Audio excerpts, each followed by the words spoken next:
Corona के इस जंग में कल क्या होगा कोई नहीं जानता। इस बीच वैक्सीनेशन का दौर भी लगातार जारी है। लोग वैक्सीन के लिए बढ़ चढ़ कर आगे आ रहे हैं उत्साह के साथ।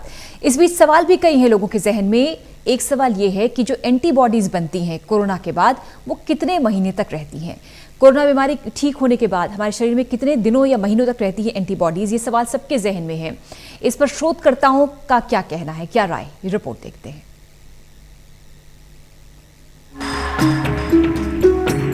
कोरोना वायरस से बचने के लिए पूरे देश में लोगों को वैक्सीनेट किया जा रहा है ताकि भविष्य में बीमारी के खतरे को कम किया जा सके।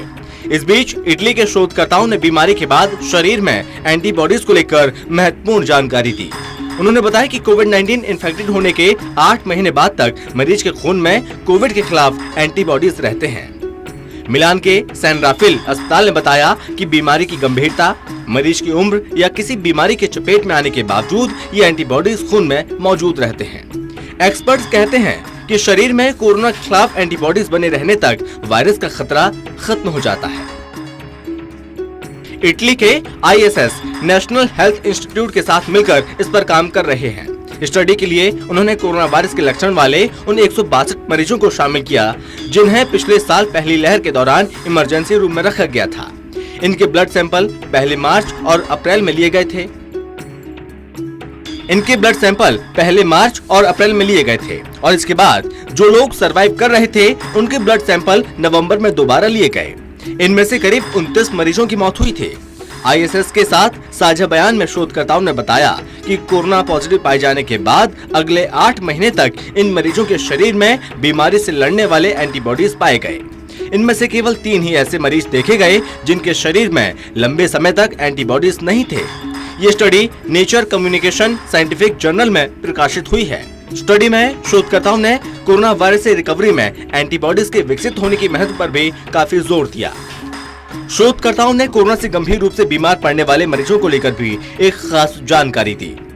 उन्होंने बताया जो मरीज इन्फेक्शन के 15 दिन में एंटीबॉडीज बनाने में असफल थे उनमें कोविड-19 का घातक रूप विकसित होने का जोखिम ज्यादा है।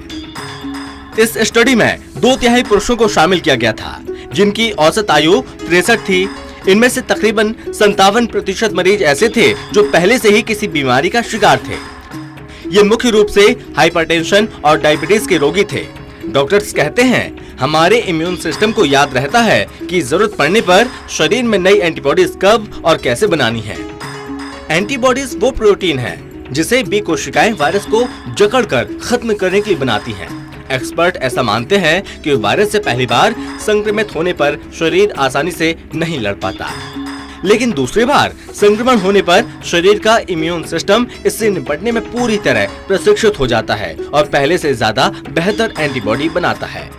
कोरोना की दूसरी लहर ने भारत के कई राज्यों को हिलाकर रख दिया। कोरोना मरीजों की संख्या इतनी ज्यादा है कि भारत में स्वास्थ्य व्यवस्था बिल्कुल चरमरा गई।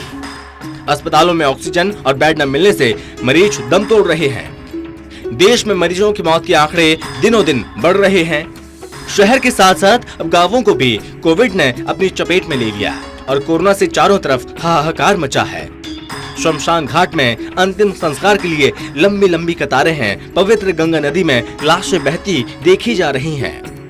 संक्रमित लोगों के शवों को दाह संस्कार की बजाय नदियों में बहाया जा रहा है। बिहार में इस तरह के मामले लगातार देखने को मिल रहे हैं और कोरोना बीमारी ने भारत की अर्थव्यवस्था को भी भारी नुकसान पहुंचाया है। Special desk, total TV.